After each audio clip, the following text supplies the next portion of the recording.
Now, Claire, some people here will need no introduction to you. Some people will need some introduction to you. So, Claire, I believe you're married to someone in this room? Yes, you might know him. So you got married to our local vicar how long ago now? Almost 3 years ago now. 3 years in June. To the best looking vicar in Wales? I would say so, without a doubt. You would say so? Wonderful. But Claire, there is more to you than being married to Adrian. So tell us a little bit more about yourself. Well, yes, I didn't meet Adrian until I was 35, so there's a lot more went on before we actually met. So I'm Claire, I'm 42, I'm a Brummie, I'm English, but I've lived in Wales over 20 years, lived in Cardiff for 20 years, and then moved to Swansea when we got married. We're obviously thinking about a deep theme this evening, but before we kind of go there, have you always been a Christian? I was brought up going to the local Church of England church with my mum and my brother. So I was very familiar with the ways of the church, and I'd heard about Jesus and God and stuff. But I'd say personally, I didn't become a Christian until I was 16. I kind of heard it all, but it didn't actually make sense to me. I had head knowledge, but I didn't have heart knowledge, and I didn't actually start wanting a relationship with Jesus till I was 16. So that's when it really began. And then I went off to Cardiff University to study zoology and then nursing, and got really stuck into a good church there and the Christian Union, and got to know my Bible, and had a more personal faith then, and I've been going ever since. Oh, lovely, thanks. But so you've been a Christian for many years now, but it didn't just make everything about life simple, did it? No, it didn't. and this theme of suffering and hope this evening does connect with you in a number of ways, doesn't it? So why don't you tell us a little bit more? Yeah, so I thought I would just share some of my personal journey of... everyone's got lots of layers to them and lots of different stories that they can tell, but the one I thought I'd share with you today is my journey in becoming a wife and a mother, because that's been something I've always wanted to do. But it hasn't gone the way that I planned it to go, or the way I thought it would go. And I thought I'd share that story with you and some other lessons I've learnt along the way about God and hope in those times when our plans don't go the way we want them to. So for me personally, that has involved being single when I didn't want to be. It has involved being married to a wonderful man who had a chronic health condition that was a life-limiting condition, and he did go on and die. So I was a young widow. And actually when we were together for 7 years, we faced infertility as well. So that desire to have a child has not come easily. Yeah, I mean, keep going down, Claire. So I think along the way there have been, I guess you've asked lots of questions through that journey and kind of looked to God. Maybe sometimes God's given you answers. Maybe sometimes you've just been sort of waiting and wondering. I think you said somewhere along the line that there's been a kind of Bible verse that's particularly sort of carried you and spoken to you. But tell us a bit more about that. So just to backtrack slightly, when I became a Christian and went off to university, I did a lot of soul searching, and a lot of my uni friends questioned my beliefs, and I didn't really have answers. So I did spend a lot of time looking at, well, is there any truth and depth to this Jesus stuff, and can I actually give answers? So in my early teens, I resolved those answers for me, that Jesus is who he said he is, and he rose from the dead, and there's evidence for all those things. So those questions I haven't really had going forward. They've been, I dealt with them quite early on. Questions about why things haven't gone my way, and where's God in all of it have gone along. So I'll share my story. So and one of the passages God has given me throughout, really, and he's kind of helped me understand more and more as the decades have gone on, is from Jeremiah 29 verse 11, which is in the Old Testament, that talks about Jesus saying, I've got a plan for you, and it's a plan to prosper you, give you a future and give you hope. It's a very encouraging verse, and I'll unpack what God has taught me about that and my own life as I go on. So I thought I'd start very early on. I've been maternal my whole life. I grew up looking after my cousins, babies. When I was 14, I actually cried in the bath once because I realised I was too young to get pregnant and have a baby. 14. And this is my first child, age 42. So it's been a long wait. So that just sets the scene a little bit. And I suppose it's a bit stereotypical, but it's still a very good aim and aspiration. That my main aims have been to be a wife, have children, have a lovely family, and be a nurse. And I'm a nurse. I've got a great career in nursing, and that's been fab. But the other bits not so straightforward. So it starts really when I was at uni and I was a youngish Christian learning. I started going out with a guy called Mike. He was lovely and he was the worship leader in the band. And on paper, everything looked great. We were together for 2 years. I thought, this is it. This is the man I'm going to marry. We're going to have kids. I actually remember thinking, I'm never going to be single again. Quite smug, aged 18. And it didn't work out that way. He didn't want to marry me after 2 years. And it was fine. It wasn't horrible or anything. He didn't mean to hurt me, but I was incredibly hurt that someone who knew me so well didn't want me. So 2 years of getting over that, like real heartbreak and stuff. And I wondered, well, this all seemed like a good thing that God would want. Why is it all falling apart? And I learned a really important lesson then, which is why I'm sharing it. It's not something from the Bible necessarily, but I didn't fall apart. I was heartbroken. Gosh, the tears, those teenage angst tears that went on. And I didn't know what to do because I had my life planned out. But what I learned through those 2 years was that actually God was a bit like, you can get these PVC companies and you get glass, and when glass smashes, it can just smash and the whole window's gone and the air can come in and it gets cold. But you can get these panes of glass that have got like protective sheets on. I don't know if it's child-friendly glass or something. So even if like the wall smashes it, the glass all sticks to the plasticky thing. So it's broken, but it's not completely damaged. And I kind of learnt that whatever happens, you don't completely fall apart with God, because he's like that PVC protective glass thing, holding you together still even though you're broken. And that was an important lesson early on that took me forward. So fast forward several years, I became a nurse. We did break up, and I had more time to actually get stuck in with other things I was interested in. Started helping out with some Christian youth work on a converted bus, and that's actually where I met my first husband, Gareth, who was 23 at the time, really amazing creative artist, and he'd just come back from Africa, which he was passionate about, doing kids clubs and things out there. And he had the condition cystic fibrosis. I don't know if any of you have heard of that or know much about it, but it was life-limiting, and at the time, average life expectancy was 30. And it basically, his lungs would get clogged up with stuff, and he was always bringing up thick, mucousy stuff, getting really bad chest infections.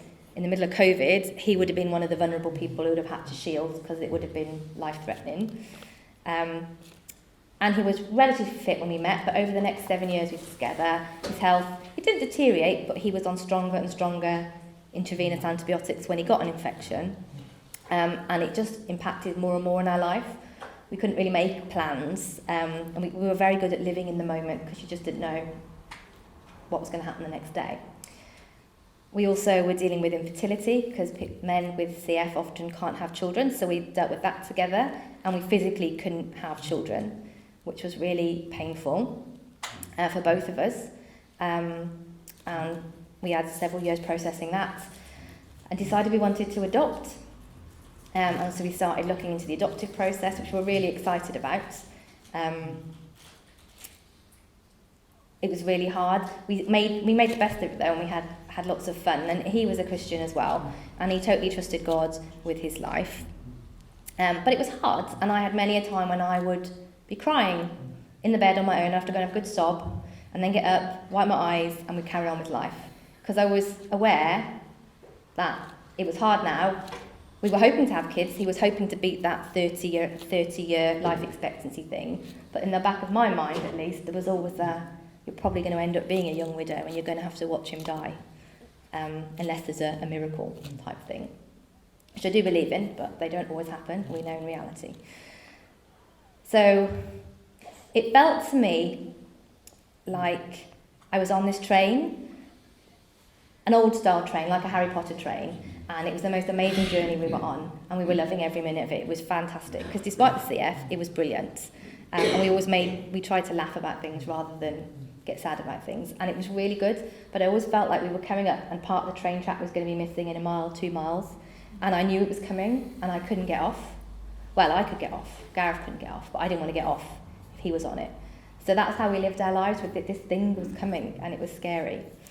And to backtrack, the reason that verse is so important was because when I thought we were going to start going out and everybody was like, you two are so going to get together, the chemistry is there, and we're like, no, we're just friends. I totally wanted to go out with him, but I was aware that I might not be able to have children with him, that I might well be a young widow. And it's scary actually facing that, and I'll tell you the reality was much harder than I ever imagined it was at that point. But there was no way I was not going out with him, because he was fantastic. But I remember saying to God, can you please give me some form of encouragement that you're in this, because it's a bit scary. Didn't tell anyone, I just talked to God myself. And literally like 2 days later, another ex-boyfriend, but we'd stayed friends, got in touch with me and was like, Claire, I keep having these verses come into my head, and when they do, I just think of you. So I think that's something to do with God, and I'm going to tell you what they were. And there were several of them. One of them was Psalm 23, though I walk through the valley of the shadow of death, fear no evil. And the other one was Jeremiah 29, verse 11. And that is God saying, I know the plans I've got for you, plans to prosper you and give you a future, plans to give you hope. And I was just like, wow, okay. I didn't know what was coming. I knew it was going to be hard, but I felt like God was telling me, I'm in this, go for it. So I did, and I never looked back in that sense. So that kind of sustained me all along, that this was a good thing, and we both had, God had our future in his hands all along the way. As I said before, it was hard. We dealt with the infertility, not being able to have children in our mid-20s when all our friends were. We had a secret life that we didn't share with many people that involved intravenous antibiotics, regular visits to the hospital, having to cancel plans last minute because he wasn't well enough to do it, type thing. And sadly, when we'd been married just under 5 years, he did develop quite a serious chest infection whilst working as a documentary photographer in Africa, actually, because he refused to let it stop him doing things that he wanted to do. And we got him back to the UK, and I thought, well, he always has IVs, they've always worked. You kind of get a bit blasé, these are going to work, but they didn't work. And it was probably the worst 3 weeks of my life, watching him deteriorate in hospital. He stopped breathing in front of me, had a respiratory arrest. I watched them working on him. They got him up to ITU. He was fighting for his breath for 3 days. And in the end, he couldn't fight anymore. He was about to arrest again. And they put him on the ventilator for 10 days. And we both knew what that meant. Somebody with CF with really rough lungs probably wasn't going to fade well unless there was a miracle. 10 days on the ventilator felt like Groundhog Day to me, and I kind of knew I was just preparing myself for him going, unless there was a miracle. And he did go. He died on the 21st of March 2013. Me and his sister were able to be with him. And it was, well, as you can imagine, it was horrendous and horrible. And obviously, I'd not given much thought to life afterwards, because that was our life. I loved it. And suddenly I was a young widow 3 days before my 32nd birthday. No children on the cards. And I'd lost my best friend. And it was really, really hard. I could speak to you for hours about what that was about. In fact, if you're interested, I did write a blog about the first 2 years of what it was like and what our lives together. It's called Under the Influence of Six, a WordPress blog. It's public on the internet, so you can have a look. Sorry, say again, what was the title of it? Under the Influence of Six. Sixths? S-I-X. Six. Yeah. 6 different factors, yeah. Infertility, Yeah, widowhood, grace, and creativity. And it's all in there. But it was interesting, because as well as being absolutely in agony, I've never known anything like that agony, and that lasted several years in one shape or form. I also had incredible joy that we'd had that time together, and I felt that was a gift from God at the time, that I was able to have joy, not happiness, because happiness is dependent on circumstances, but the Bible says joy is independent of circumstances, and I think that is one of the best gifts from God, joy. But God spoke to me more about that verse, for I know the plans I have for you, says the Lord, plans to give you a hope and a future, Jeremiah 29, verse 11. Because it sounds all lovely, doesn't it? And if you're anything like me, you kind of assume, well, God's going to think that my plans are the best plans for me, because I know myself best. So God must agree with me, probably in some shape or form. These are good things, so why wouldn't God agree with me and work my plans out? Well, they hadn't worked out. And I'd always had hope in that verse because I thought he's got plans for me and Gareth together, and that's good. And when he died, I got a whole new revelation from God that verse doesn't end when we die. That verse continues, and I began to realise it was still the promise for me and Gareth. Gareth now in heaven, and also while he was, I don't know how God was ministering to him when he was sedated in the ITU room, as he was ministering to me, being nauseous and sick and not being able to sleep, watching him in ITU. For I know the plans I have for you, says the Lord, plans to prosper you and give you a hope in this life and the next life. And that helped me in my grief, because I was able to let go of Gareth a bit. He's in safe hands. He's actually having a better time of it than me right now. I don't know all the ins and outs, what happens after we die, but I know where you go, I know who you're with, and I know that character of God, and it's a good one. So I could let go, but actually for the first time in 7 years, let go of worrying about Gareth. He was completely in safe hands, and I was having the rough deal now, dealing with not living with him. But the other thing I realised was, I must have read it somewhere, where, I don't know if any of you have read that passage, but where it actually comes in the Bible, because it sounds like it's in a lovely, lovely place, but actually God made that promise to the Jews, correct me if I'm wrong, is this right?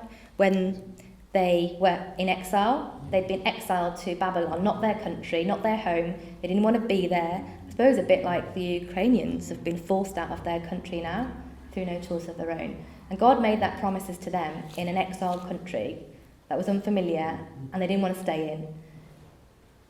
And he also, if you carry on reading, the promise is in 70 years' time. Like, you go back to Babylon in 70 years and things, but the promise was made when they were going to be in exile for 70 years, living in a foreign land. And if you carry that verse on, it actually talks about God saying, just make it your home, bless the place where you're in exile, have kids, make a family, bless the place, grow crops and things. And that kind of really spoke to me, like in my early widowhood days. My exile was being widowed and not having children and being a family of one for a while. But that verse really helped encourage me to kind of bed down and embrace, sounds the wrong word, embrace my widowhood, embrace where I was, even though it wasn't where I wanted to be. So that is what I did. I had lots of new widow friends, and we had lots of conversations you wouldn't have dreamed of having. I wouldn't have dreamed of having before, but they were good. I started, the other thing I found helpful as well was not being so inward, always thinking about what I didn't have, but what I did have and what I could do. I got that from Gareth as well. He was never one for kind of self-pity. He was always looking out to help others. So I embraced it. I wrote my blog. I completely let my emotions come out in the blog, process what was going on. I tried to figure out who was Clare, the widow, age 32, even though she wanted to be a mum with 2 kids in primary school, age 32. She wasn't. What else did I do? I got fit. I took up outdoor swimming and did 10Ks. I cooked for friends still. I really got stuck into my job and tried to serve my patients as the CF nurses had served us. So really didn't want to waste that time. I didn't want it to be a wilderness and look back and think nothing good came out of it, because I refused to let my husband's death be the end of everything. And then fast forward, and you know a lot of the rest of the story. I still have that desire to be married and have a family and create a home. And 3 years later, I felt able to start dipping my toe into dating. And the result is over here. He could probably tell you a whole load of stories about that himself. And that's had its ups and downs as well, to individual people in their mid-30s meeting. I didn't think I'd become a vicar's wife. Didn't think I'd move to Swansea and become a lecturer, but I have. So there's lots of lovely things have happened. Although my dad did die unexpectedly 2 weeks after we got engaged, which was really hard to take as well. But those lessons that I'd learnt along the way, and the one other thing I wanted to say was God had also spoken to me, one of those moments when Gareth was alive and I had to go and have a good cry to God myself and then put my happy face back on to face the rest of the world. Like Jesus did, I suppose. I did say, can you take it from us? Can you perform a miracle? Can he not die of CF and me not be a young widow.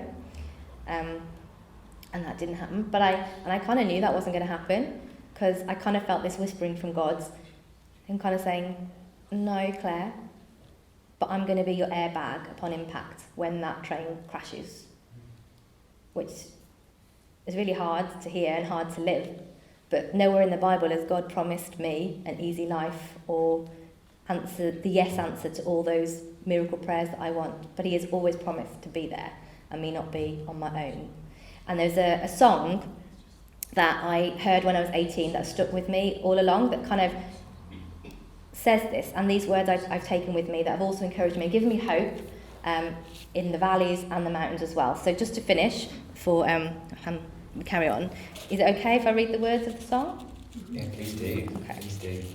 It's called If You Want Me To, and it's by an artist called Ginny Owens. Has anyone heard of her? Fantastic Christian artist. And someone introduced this to me when I broke up with that first boyfriend and was heartbroken and an 18-year-old, well, 21-year-old in angst. And she's an American writer from Texas, and she's a musician. And she's always dreamed of being a high school choir director. But she was born blind. And that hasn't stopped her doing lots of things, and it hasn't stopped her in her music either. And she tells this story, it's in a concert, where she'd been applying for all these jobs to be a choir master, and they all kept saying, oh, no, we're really sorry, you can't be a choir master here. And she said, they never tell me why, but I knew it was because I was blind. And she was so frustrated. She's like, I've got this talent, I've got this skill. I long to teach these students, and I can't. Why not, God? And she says at that time, she read this letter that somebody had sent to some wise Christian woman, talking about all the trials that they'd gone through. And this girl had said, but I know that all these trials are going to make me stronger, right? Anyway, this wise Christian woman addressed that and said, do you know what? It's never the trial that makes you stronger. It's what you choose to do with that trial. And if you choose to come to the foot of the cross and trust that Jesus has you exactly where he wants you to be, and he's not letting go of you, that's where you get stronger. It's what you choose to do with your trial rather than the trial itself. And that struck me hard. And from that experience, she wrote this song. And I recommend you look it up on YouTube because it's beautiful. And the words are very powerful. So, if you want me to. The pathway is broken and the signs are unclear. And I don't know the reason why you've brought me here. But just because you love me the way that you do, I'm going to walk through the valley if you want me to. Because I'm not who I was when I took my first step, and I'm clinging to the promise that you're not through with me yet. So, if all of these trials bring me closer to you, then I will go through the fire if you want me to. It may not be the way I would have chosen when you lead me through a world that's not my home. But you never said it would be easy. You only said I'd never go alone. So when the whole world turns against me and I'm all by myself and I can't hear you answer my cries for help, I'll remember the suffering that your love put you through, and I will go through the valley if you want me to. And the verse that gets me every time, haven't experienced this yet, but one day I know I will, and this gives me hope. When I cross over Jordan, I'm going to sing, I'm going to shout, I'm going to look into your eyes and see you never let me down. So take me on the pathway that leads me home to you, and I will walk through the valley if you want me to. Claire, thank you so much.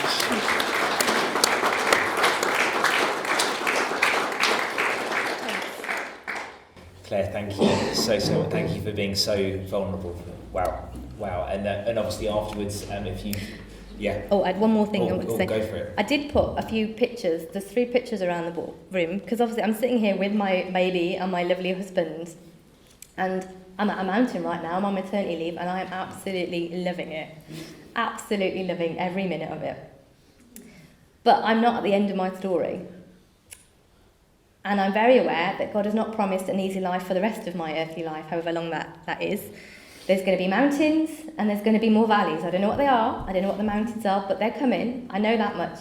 And I know that my God is with me. And I've just placed 3 pictures around the room that you might want to have a look at. One of the churches I was in Cardiff, there was an artist who basically painted a picture for every book of the Bible, and she was selling them to raise money. And these are the 3 that I was drawn to most and bought. And they've actually got a theme amongst them.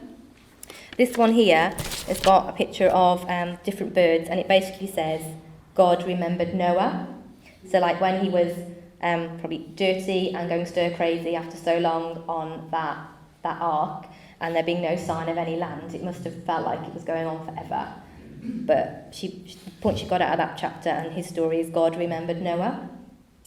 There's also one with the words, so Joseph was in prison. So I imagine many of you know the story of Joseph and technical dream code and how his brothers sold him into slavery, and then lots of things happened. But he ended up in prison unfairly for many, many years. But you can fast forward and Bible stories, you can read Bible's character stories in like a minute, up, down, up, down, up, down. And it doesn't give the impact really of actually what must the messiness of life actually been. How many Bible characters must have thought, where's God in this? Has he forgotten me? Is he really with me? And these just really touched me and reminded me, in the valleys as well as the mountains, whether you see it, like the word said, whether we hear it or feel it, he is with us and is looking out for us. And that reminds me of it. And then there's one up here as well. It's actually about a guy called Ishmael in the Old Testament. And it basically says he went into the wilderness and became an archer. Didn't go into the wilderness because he wanted to, out of choice. He ended up there, and the wilderness is a place where people are isolated, there's not much there's no hope. And yet he developed a new skill and a new craft, and life took him on a different direction. And those 3 pictures are something that back then, and we've got them in our bedroom now. Adrian really likes them as well. They speak to us for whatever's coming, whether we're on a mountain or at the valley. God loves us. God's with us. He remembers us, even if we think he doesn't. He does. And those are the things that are going to give me hope going forward with this little one, because who knows what plans God has for the 3 of us and for her individually going forwards. And now I am done. Right. Brilliant. Excellent.